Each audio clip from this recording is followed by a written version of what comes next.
यदि फिर भी नहीं समाधान हो रहा है, उलझन बढ़ती जा रही है, तो 5 दिन का समय निकालकर सदगुरु की शरण में आइए। बॉम्बे के परम भक्त श्री गौतम जी का फोन आया, कह रहे थे बड़ी उलझनों में फंस गया हूं, जेल की हवा भी खा के आ गया गुरुदेव, अब क्या करूं। मैंने कहा हौसले से उन्हें सुलझाइए। बोले हौसला टूट गया, तो मैंने कहा सदगुरु की शरण में चले आइए। बोले मैं आपके साथ 10 दिन रहना चाहता हूं, बहुत बड़ा सेठ है, कितना बुद्धिमान व्यक्ति हो, कभी कभी उलझने इतना उसको निराशा में ले जाकर डुबा देती है कि वो आदमी भीतर से टूट जाता है। उस समय कोई सदगुरु के शब्द, कोई सदगुरु की वाणी, कोई संत का ज्ञान उसके अंदर समाधान देता है और वो फिर से जीने की और कुछ करने की हिम्मत तैयार कर लेता है।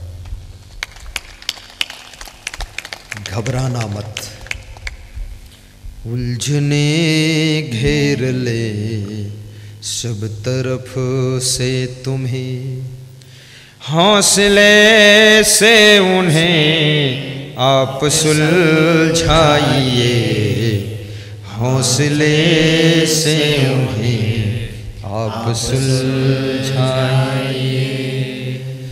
यदि मन को मिले ना शांति तुम्हें, तो सदगुरु की शरण में चले आइए, सदगुरु की शरण में चले आइए। बॉडी को भी रिचार्ज कीजिए, मन को रिचार्ज कीजिए, आत्मबल को रिचार्ज कीजिए। मैं अहमदाबाद में, गुजरात में निकला तो एक बहुत बड़ा होर्डिंग लगा था, उसमें एक आदमी दौड़ रहा था। होर्डिंग में आदमी नहीं, फोटो था आदमी का, वो दौड़ रहा था, लिखा था रिचार्ज बॉडी, दौड़ने से बॉडी रिचार्ज होती है, दौड़ा करो। तुम दौड़ो, पत्नी पीछे से रपटाए, सुबह अंधेरे में दोनों दौड़ो, तेज चलो, सुबह सुबह बॉडी को रिचार्ज करो। मैं महिलाओं से कहूँगा इतना कठोर श्रम कर दो जिससे पसीने की धार निकल आए। लोग कहेंगे पसीना निकला है, लेकिन सच है बीमारी निकल गई है, वो पसीना नहीं। आज आप देखते होंगे कि 50 वर्ष पहले, 30 वर्ष पहले स्त्रियों में सुंदरता ज़्यादा होती थी, अभी सुंदरता कम हो गई है। क्यों? क्योंकि हार्ड वर्क नहीं इनके पास। अगर ये चकिया पीसें, धान कूटें, तो धान क्या कूटेंगी? बड़ी बड़ी फैक्ट्री है धान की कूटने की। तो इनको क्या करना चाहिए? इनको फिर बाबा रामदेव का योगा करना चाहिए।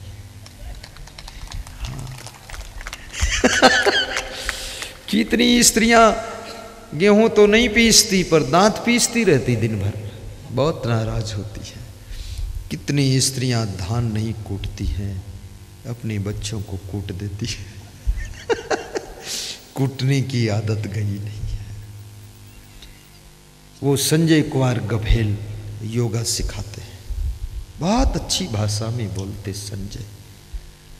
संजय शरीर को स्वस्थ करने के लिए योगाचार्य है, योग शिक्षक है, वो बहुत कलाकार है। संजय कल बेटा तो सुबह 5 बजे योगा सिखा दे, कम से कम 10-20 लोग तो सीख ही लेंगे। सुबह सुबह सिखा दे इसी मंच पर। मैं तो नहीं रहूँगा, मैं तो सीख चुका हूँ। मैं अपने कमरे में करता हूँ, रोज करता हूँ। मेरी उम्र 50 वर्ष है, मैं रोज करता हूँ योगा। 50 में पहुँच गया मैं, और अभी 70 साल तक ऐसा ही रहने की कोशिश कर रहा हूँ। योगा से उम्र बढ़ जाएगी, लेकिन आपका शरीर ज्यों का त्यों बना रहेगा। ये बाबा रामदेव ने जो इस दुनिया को दिया है, भारत देश को दिया है, खोया हुआ योगा वापस लाया है रामदेव ने, और सोया हुआ आयुर्वेद वापस जगाया है रामदेव ने। रामदेव को भी मैं धन्यवाद देता हूं। आयुर्वेद को भी जान डाल दी रामदेव ने, और योगा सिखाते हैं, स्वस्थ सब हो जाते हैं, अच्छा काम करते हैं बाबा जी। तो वो बाबा जी का योगा इस संजय गभेल सिखाते हैं। कल सुबह सिखा देना बेटा, सबको स्वस्थ कर देना।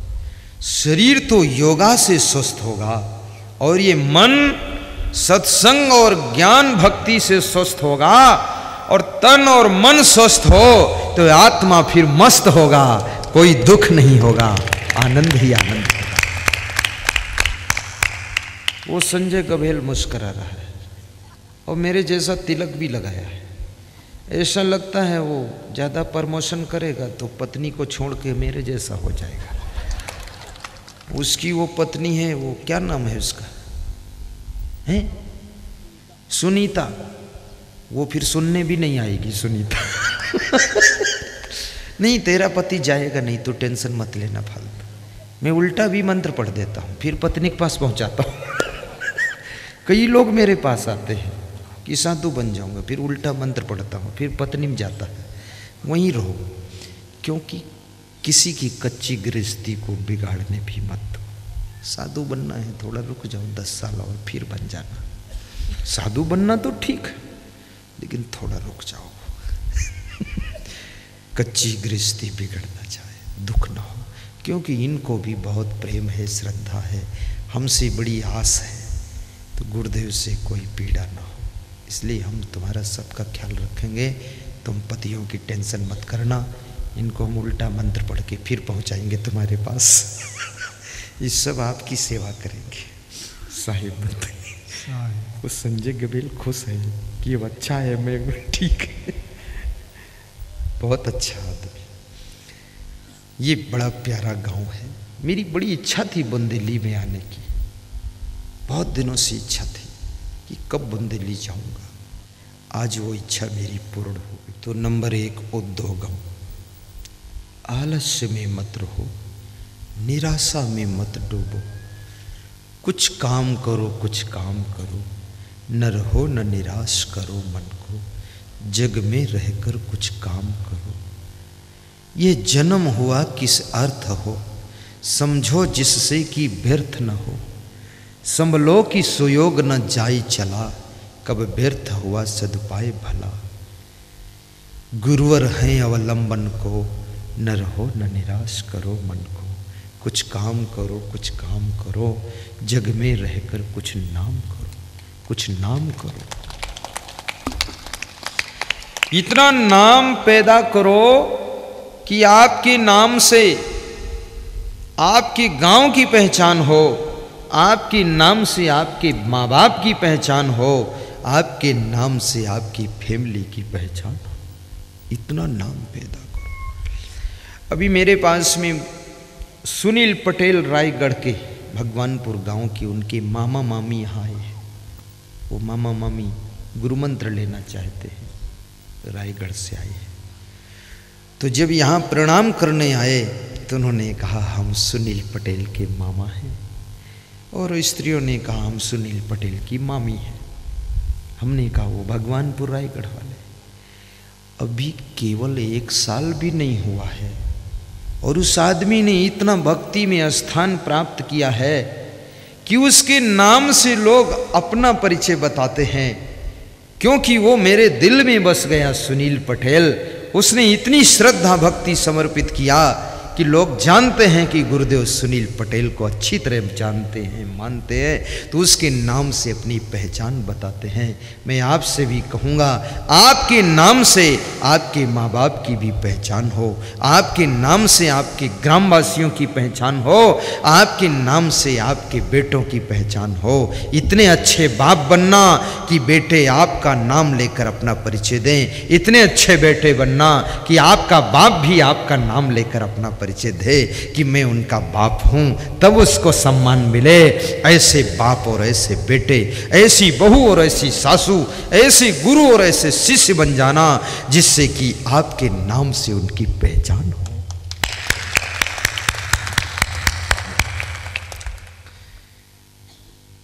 नाम के लिए भी काम करो। कुछ लोग कहते नाम में क्या रखा है, नाम में ही तो सब कुछ है और किस में रखा है, क्या बदनाम में रखा है? नाम में रखा है। आज राम का नाम, कृष्ण का नाम, कबीर का नाम, प्रहलाद का नाम, ध्रुव का नाम, मीराबाई का नाम, सिबरी का नाम, ये सब नाम हैं, मशहूर हैं, प्रसिद्ध हैं। लेकिन रावण का नाम बदनाम है, कंस का नाम बदनाम है। रावण बदनाम, कंस बदनाम, हिरण्याकश्यप बदनाम, शूर्पणखा बदनाम। तो बदनाम ना बनो, ऐसे बनो कि तुम्हारा नाम हो, लोग कहे कि बहुत अच्छे आदमी हैं, वो डॉक्टर भरत है कोरबा वाला, ऐसा लोग पहचाने। कि राम कुंवर गभेल वो शकर्री में राइस मिल वाले, ऐसा नाम पहचाने तुम्हारा। देव प्रसाद गभेल, विष्णु प्रसाद गभेल, ऐसा लोग बोले। नारायण प्रसाद गभेल जाजंग वाला, ऐसे नाम तुम्हारा बोले लोग। नाम का भी बहुत खेल है, लेकिन नाम वाला काम करो। फिर भी याद रखना, अपने भीतर नाम की चाह ना रखो कि ठीक है, तुम नहीं चाह रखोगे फिर भी नाम तो होगा ही, कहां जाएगा वो, कोई मिटा नहीं सकता उसको। और मैं तो सोचता हूं आज बुंदेली का नाम पूरे वर्ल्ड में हो रहा है।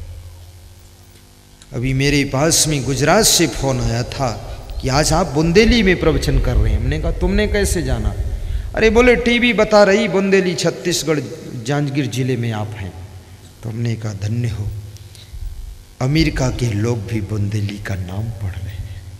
धन्य है बुंदेली वासी जिन्होंने अपने गांव का नाम पूरे विश्व के पटल पर पहुंचा दिया। नाम की भी जरूरत है, लेकिन याद रखना, नाम के लिए अच्छा काम करना पड़ेगा, इसके लिए कुछ बलिदान करना पड़ेगा, योगदान करना पड़ेगा, नाम के लिए अनुदान करना पड़ेगा। नाम फ्री में नहीं होता है, नाम के लिए बहुत कुछ दांव पे लगाना पड़ता है। चंद्रशेखर आजाद ने जिंदगी दांव पे लगा दी। देश को आजाद करने के लिए सुभाष चंद्र बोस ने जिंदगी दांव पे लगा दी। बटुकेश्वर दत्त, भगत सिंह, लाला लाजपत राय, राम प्रसाद बिस्मिल, महात्मा गांधी, जिन्होंने पूरी जिंदगी दांव पर लगा दी, आज वह मरने के बाद भी हमारे दिलों में जिंदा है, और हम जिंदा होने के बाद भी मर चुके हैं, जिंदा नहीं है। सोचो, कुछ देश के लिए भी करो। पेट के लिए और बेटी के लिए, बेटा के लिए और बेटी के लिए तो सभी करते हैं। पेट पेटी सब भर रहे हैं, और पेट तो शेर दो शेर में भर जाएगा, पर पेटी तो कभी भरेगी ही नहीं। फिर बेटा और बेटी वो तो कभी तृप्त होंगे नहीं। दूसरों के लिए भी करके जाओ। जिसमें गुजरात में भूकंप आया, बहुत से गांव गिर गए। उस समय मैं भी गुजरात गया तो देखा वास्तव में गुजरात ने, भूकंप ने तबाह कर दिया। अनिल अंबानी, मुकेश अंबानी ने एक गांव को गोद लिया कच्छ में। 10-12 हजार मकान बनाकर, सड़क बनाकर, लाइट लगाकर, दरवाजे, खिड़की, लेट बाथ कंप्लीट करके चाबियां सौंप दिया 10-12 हजार परिवार वालों को। और उन्होंने कहा हम इस लायक है कि हम सेवा कर सकते हैं, तो हम इस गांव को गोद लेते हैं। ये गांव मेरा पुत्र है, दत्तक पुत्र गांव को मानता हूं। और 12,000 मकान बनाकर दान कर दिया। नाम होता है। ऐसे भी तुम इतना तो नहीं कर सकते हो, लेकिन 2-4 टीन के तख्ते भी दान कर दो गरीबों को, जिनके घर टपक रहे हैं। 4 टीन के तख्ते 5,000 के आएंगे, 6,000 के दान दे देना। कोई जरूरी नहीं धीरू भाई अंबानी जैसा तुम दान करो, तुम अपने क्षमता के अनुसार दान पुण्य करो। त्याग करने वालों का ही नाम होता है, और लोभियों का बदनाम होता है। और काम वासना को नियंत्रण करके ब्रह्मचर्य का पालन करने वालों का यश होता है। और काम वासना से प्रभावित होकर के भोग विलास की गलती करने वालों का बदनाम होता है। अहंकार करने वालों, को कोई पसंद नहीं करता है, नम्रता रखने वालों को सभी दिल में बसा लेते हैं। इसलिए विनम्र रहना, उदार रहना और काम वासना पे नियंत्रण रखना, अपने मन को भी बस में रखना। मंडोले तंडोले वाली दशा ना होने पाए, आपका मन बस में रहे। कितने लोग गीत गाते हैं ना, मेरा मंडोले मेरा तंडोले, मेरे दिल का गया करार रे, खोपड़ी उड़ गई रे, पीठ बची है ये घाव हो गए रे। ये पागलों वाली बातें मत करो, इससे कोई फायदा नहीं। सुख पाना है, आनंद से रहना है तो अपने आप पर नियंत्रण साधो। मनुष्य ने जितनी गाड़ियां बनाई हैं सब में ब्रेक लगाया है, छोटी सी साइकिल में भी ब्रेक है, सोचो। लेकिन सब गाड़ियों में ब्रेक लगाने वाला इंसान अपने जीवन की गाड़ी से ब्रेक निकाल कर अलग रख देता है। इसके न मन पर ब्रेक है, ना इंद्रियों पर ब्रेक है, ना जीभ पर ब्रेक, ना आंखों पर ब्रेक। इसलिए जिंदगी सब जोखिम में फंसी हुई है। आपके पास तो सुपर पावर ब्रेक होना चाहिए। जहां चाहो वहां जीभ को कंट्रोल कर लो, जहां चाहो आंखों को कंट्रोल करो, जहां चाहो मन को अपने काबू में रखो, तो तुम धरती के देवता हो और ये धरती धन्य हो जाएगी तुम्हारे रहने से।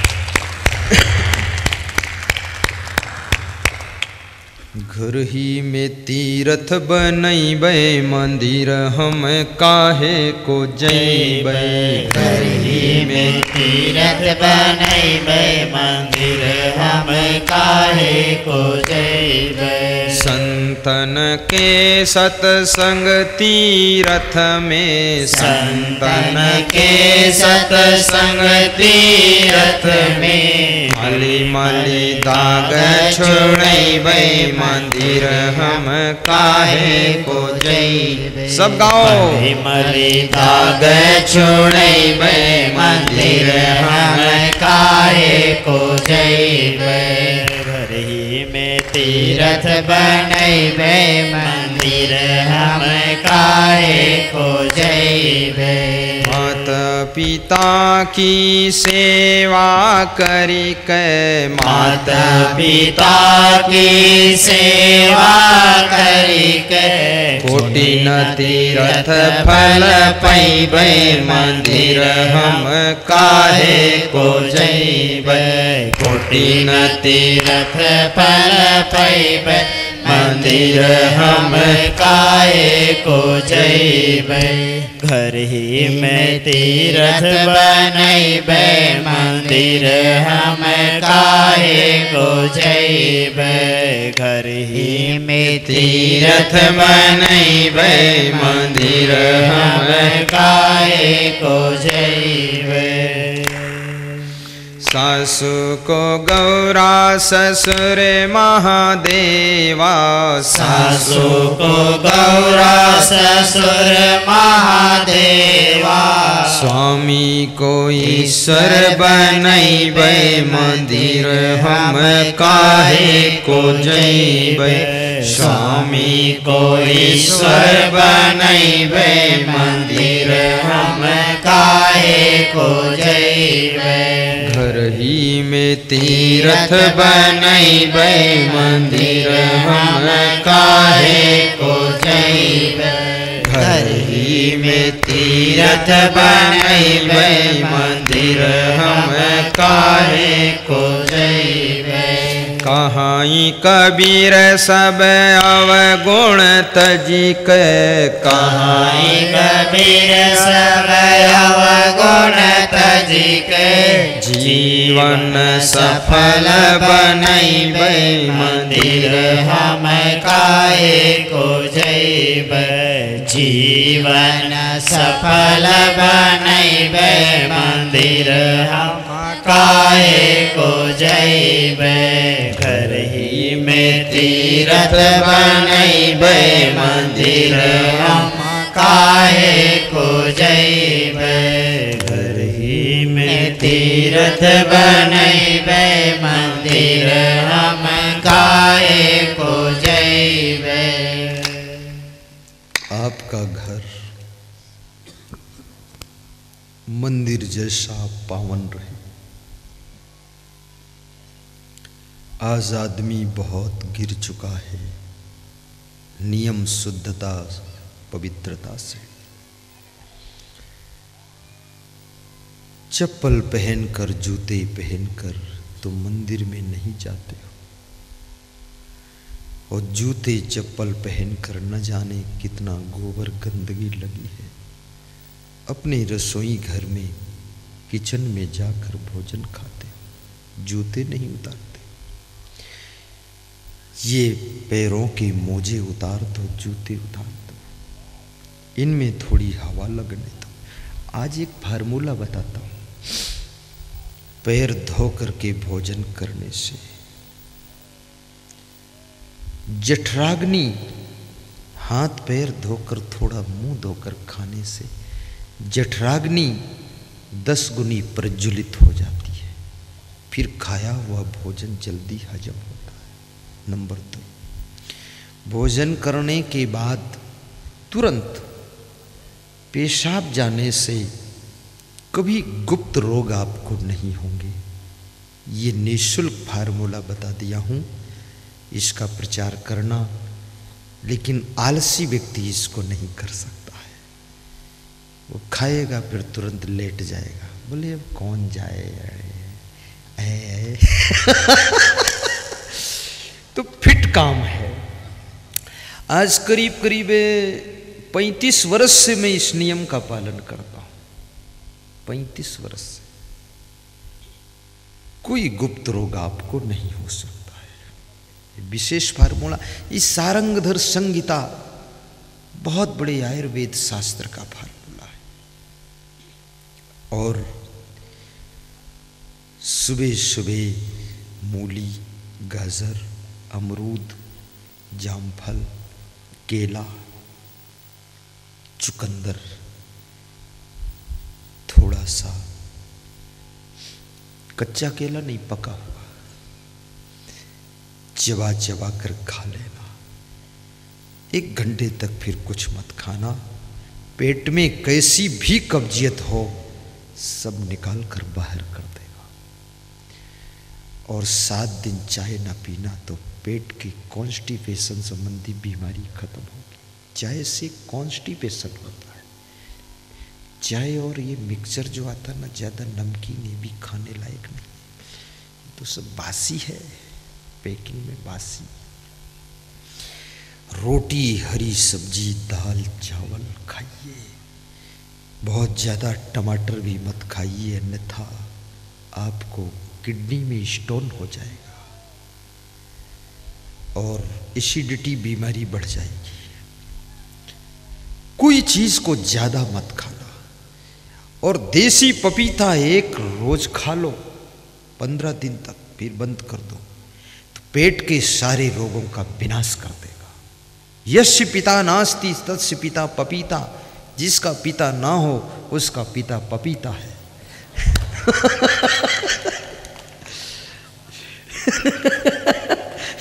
ये तो बहुत आयुर्वेद का मंत्र ही भी है, क्योंकि पिता भी पेट संभालता, पेट पालता है तुम्हारा। वो मर गया तो तुम्हारे पेट को कौन संभालेगा? पपीता संभालेगा।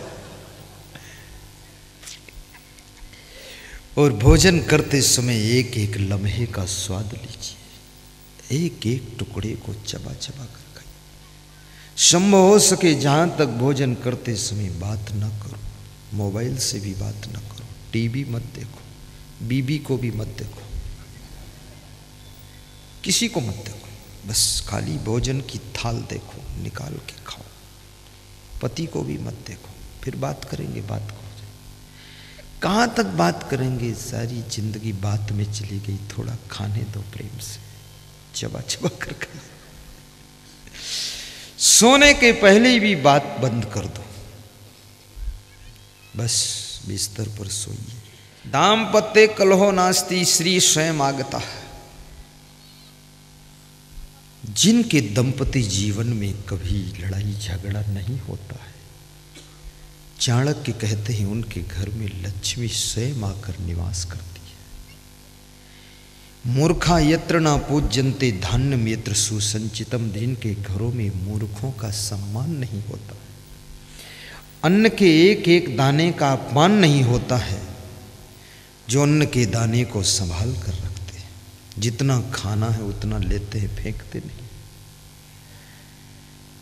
और जिसके घर में मूर्ख का आदर नहीं है, पति पत्नी में विवाद नहीं है, प्रेम है, उनके घर में लक्ष्मी स्वयं आती है। लक्ष्मी कभी जाती नहीं, दरिद्र आता नहीं। तो विदुर जी कहते हैं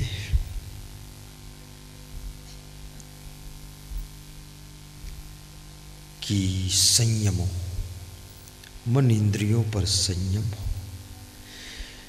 जिनके मन पे संयम नहीं था उन्होंने बड़े बड़े पद खोया है।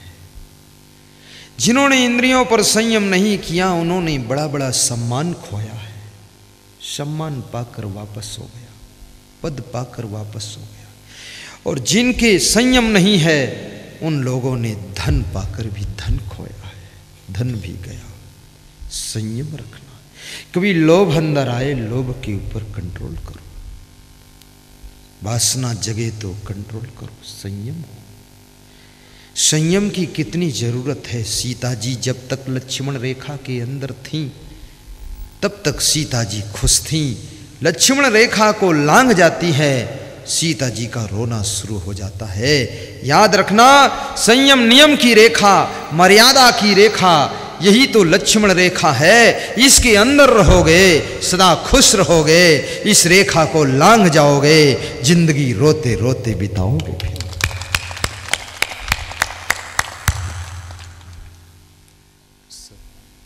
उद्योगम संयमो दाक्ष्यम अप्रमादो।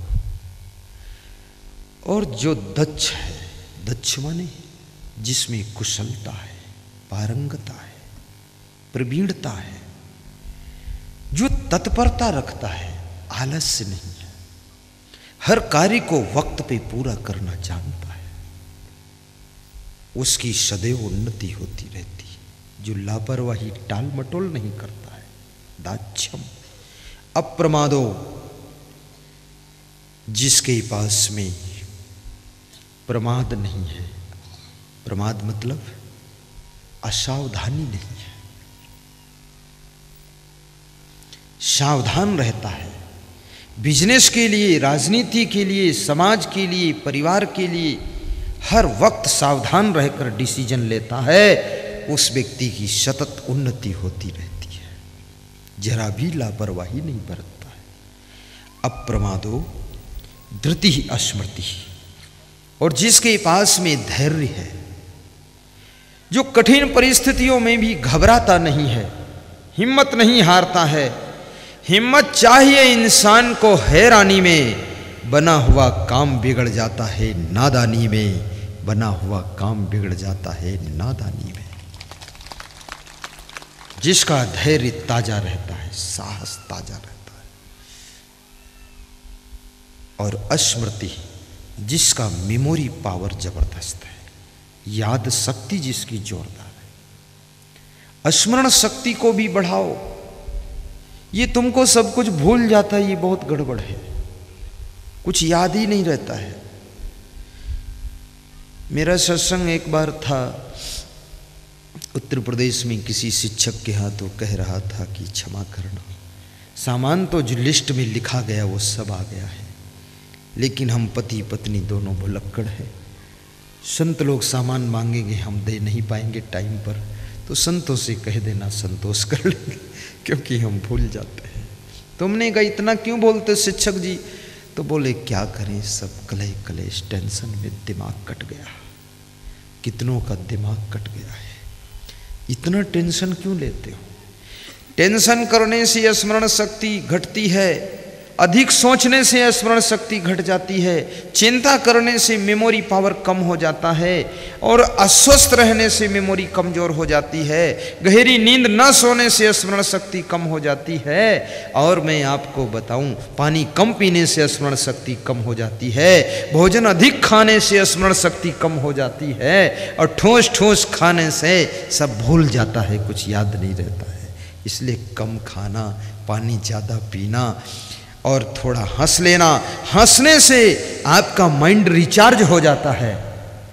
और अकेले भी हंसा करो, सबके साथ में हंसते हो, वो हंसी तुम्हारी रिजर्व नहीं है, वो दूसरों के धक्का की हंसी है। अकेले हंसा करो, वो तुम्हारी पर्सनल हंसी है, उससे तुम्हारा माइंड रिचार्ज होता है, बॉडी रिचार्ज होती है। कुंभकर्ण की तरह सो मत की कर्तव्य भी भूल जाए, और रावण की तरह चिंता करके जागो मत की दिमाग ही गर्म हो जाए। गहरी नींद ना लेने से बीपी डिस्टर्ब हो जाता है, शुगर डिस्टर्ब हो जाता है, और पैरालिसिस, लकवा होने की संभावना बढ़ जाती है। इसलिए गहरी नींद न सोने वाले कृपया इस बात की चिंता करो गहरी नींद क्यों नहीं आती है।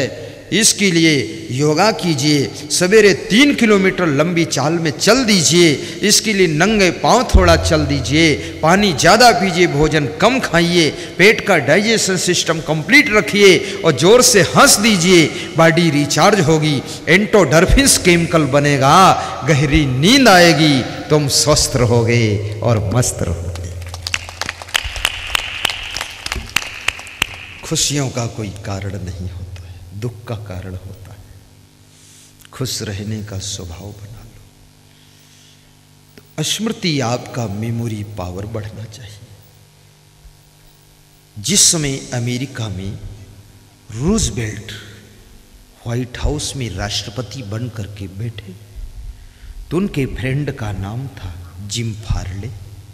जिम फार्ले के मित्रों ने पूछा कि मैंने सुना है कि आपको 10,000 लोगों के नाम याद है। जिम फार्ले ने कहा, आपने जो सुना वो झूठ सुना है, 10,000 लोगों के नाम याद नहीं।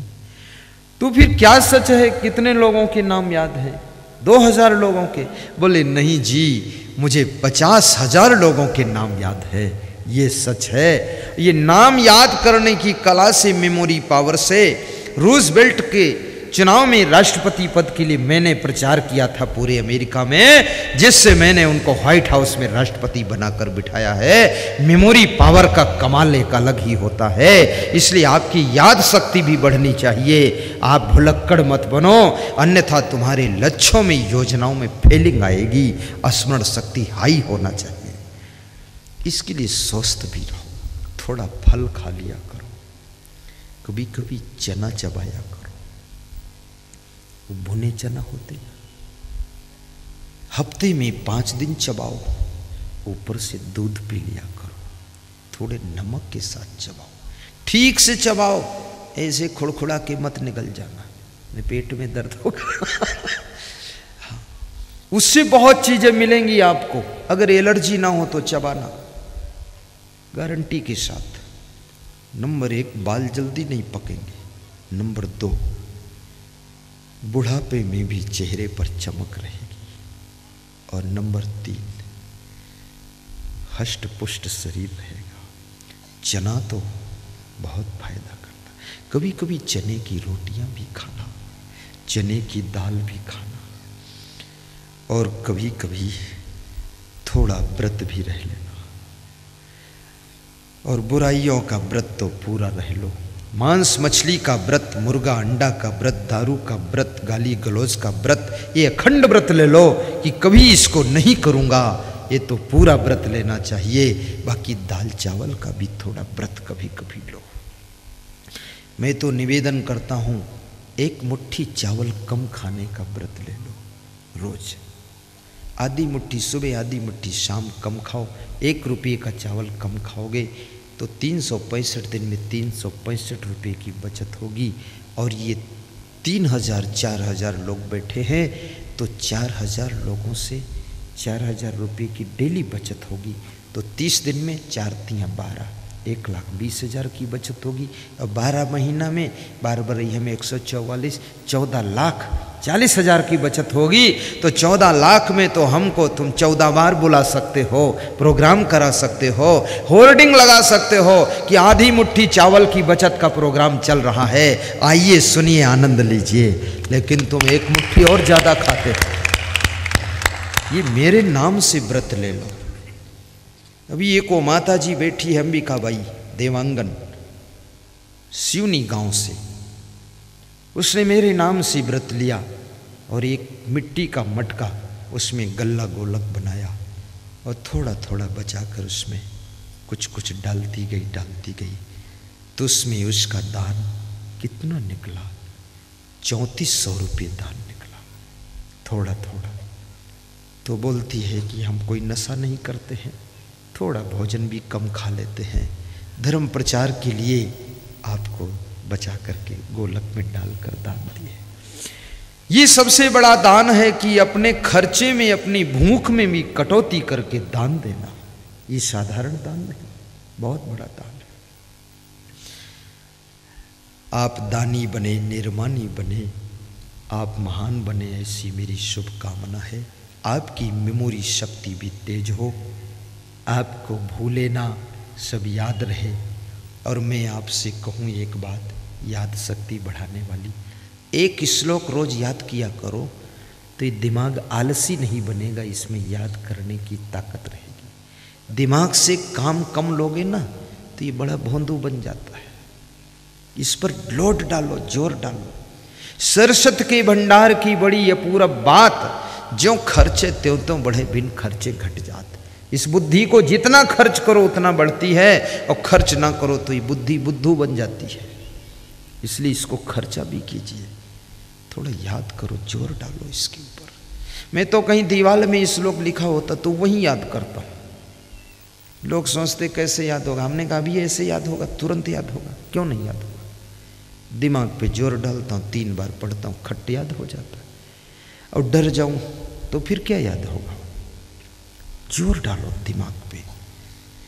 जिससे आप देखते होंगे, जिस औजार से काम लेते हो, खुरपी से, हंसिया से, सब्बल से, उसमें तेज धार रहती है, और जिसको 1 साल रख देते हो वो बेधार हो जाता है। ऐसे बुद्धि से खूब काम लो तो इसमें तेज धार रहेगी, और बुद्धि से काम नहीं लिए तो बुद्धि में जंग लग जाएगी। चलती का नाम गाड़ी, खड़ी का नाम खटारा। नई गाड़ी तुम खड़ी कर दो, जंग मूर्छा लग जाएगा, खटारा हो जाएगी। और चलाते रहो तो 20 साल पुरानी भी चमकती रहेगी, चलती रहेगी। इसलिए बुद्धि से काम लो। रामायण की चौपाइयाँ भी याद करो, कबीर साहब के दोहे, गीता के श्लोक, कठोपनिषद के मंत्र, वेद के मंत्र याद करो। तुम इतना क्यों आफा काफा में उलझन में हो, कुछ पढ़ते ही नहीं हो, बस केवल अखबार पढ़ते रहते रोज। अखबार में क्या तमाशा करते? अभी 9 महीने हो गए मेरा अखबार का व्रत चल रहा है, मैंने पढ़े नहीं उसको। क्या पढ़ना उसमें? मैं देखता हूँ ना पढ़ने से मैं जीऊँगा कि नहीं जीऊँगा, यही तमाशा देख रहा हूँ। जबकि वर्ल्ड भर में मेरा प्रचार चल रहा हो, मैं अखबार नहीं पढ़ रहा हूँ। क्या लफड़ा बना रखा बड़ा आनंद है, मन ही नहीं कहता है। तुम संसारी जीव हो, 10 मिनट पढ़ लिया करो, फिर साइड में डाल दो, रद्दी में काम ले लो, फिर रामायण खोलकर 2 चौपाई पढ़ लिया करो कि पति का धर्म क्या है, पत्नी का धर्म क्या है, संत कैसे होते, उनके आचरण क्या है। आज तुम्हें संत के लक्षण भी नहीं पता है, पति पत्नी का धर्म क्या ये भी नहीं पता है। अनट्रेंड आदमी शादी करते जा रहे हैं। साधु बनो, इसमें भी ट्रेनिंग होती तब साधु बनाया जाता है। डॉक्टर बनो, MBBS की 5 साल ट्रेनिंग तब डॉक्टर बनोगे। मास्टर बनना है तो BEd MAd DEd की ट्रेनिंग करो तब मास्टर बनोगे। लेकिन गृहस्थ बनने के लिए कहीं ट्रेनिंग है? अनट्रेंड लोग गृहस्थ बनते, इसी में तो मारा मारी ज़्यादा है। इनकी भी तो ट्रेनिंग होनी चाहिए थोड़ा। तो कहाँ होगी ट्रेनिंग? आप रामायण से ट्रेनिंग प्राप्त करो कि राम सीता गृहस्थ कैसे जीवन जिया, भाई के प्रति, पिता के प्रति। ट्रेनिंग लो कबीर साहिब के बीजक से, ट्रेनिंग लो थोड़ा गीता से, सद्गुणों की ट्रेनिंग लो, सीखो, जीवन स्वर्ग बनेगा। अब अंत में समीक्षा समारंभ हो, ये बड़ी महत्वपूर्ण बात है। समीक्षा समारंभ हो, जो समीक्षा करके किसी कार्य का शुभारंभ करता है उसको सदैव सफलता मिलती है। अर्थात खूब सोच विचार कर, ठीक से डिसीजन लेकर कार्य को प्रारंभ करता है, वो सदैव सफल होता है। और विद्धि मूलम भवस्यतु, ये मूल विधियां उन्नति की बताई गई हैं, इनको धारण करना आपका कल्याण होगा। आइए कबीर साहिब की मूल पंक्तियों को दोहराइए कि जीवन ऐसो सपना जैसो, जीवन सपन समाना। जीवन ऐसे है जैसे सपना, आँख बंद हो जाए ये संसार नहीं है अपना। ऐसे सपना, जब आँख बंद होती तो सपना चलता है, आँख खुलती तो सपना टूट जाता है। जब तुम मरते हो तब जब आँख बंद होती है तो ये संसार का सपना सब टूट जाता है। सोते समय आँख बंद होती है तो एक झूठा सपना चलता है, आँख खुलती तब वो टूटता है सपना, लेकिन आँख खुली है तब एक सपना ये चल रहा है। ये जब मरते हो आँख बंद होती है तब ये सपना टूट जाता है। इसलिए सपने के संसार में भूल मत जाना, अपनी आत्मा का कल्याण करना, भक्ति करना, उद्धार करना, अपने जीवन को प्रसन्न रखना, परिवार को भी अच्छी तरह डील करना, आपका उद्धार हो, सुधार हो। शब्द गुरु उपदेश दीन्यो तय छाणु परम निधाना। गुरुदेव ने अपने शब्दों से तुमको उपदेश दिया, सदगुरु उपदेश सुनाते हैं, उस उपदेश को पालन कीजिए। परम निधान यानी अपने मोक्ष कल्याण की स्थिति को न छोड़िए, अपना उद्धार कीजिए, भक्ति से विमुख मत होइए, इस संसार में भूलिए मत। ये शरीर भी सदैव तुम्हारा साथ नहीं देगा। ये शरीर तो साधन मिला है, इस साधन से साधना कर लो, उद्धार हो जाएगा। भगवान श्री राम पूर्ववासियों को बुलाकर सभा कर रहे हैं और सभा में समझाते हैं, बड़े भाग्य मानुष तन पावा, सुर दुर्लभ सदग्रंथन गावा, साधन धाम मोक्ष कर द्वारा, पाए न जेहि सरलो। मैं गा दूँ चौपाइयाँ, ढंग से गाऊँ? गा देता हूँ, जल्दी क्या है अपने को, 2 मिनट और लग जाए। चलो मेरे साथ दोहराओ पीछे पीछे तुम। इसके बाद समापन। राम पूर्ववासियों को सुना रहे क्या? बड़े भाग्य मानुष तन पावा, सुर दुर्लभ सदग्रंथन गावा। बड़े भाग्य मानुष तन पावा, सुर दुर्लभ सदग्रंथन गावा। क्या मधुरता है चौपाइयों में। कबीर साहिब भी कहते हैं, मानुष तन दुर्लभ मिले न दूजी बार, पक्का फल जो गिरि परा, बहुरी न लागे डार। बड़े भाग्य मानुष तन पावा, सुर दुर्लभ सदग्रंथन गावा। साधन धाम मोक्ष कर द्वारा, पाए न जेहि परलोक समारा।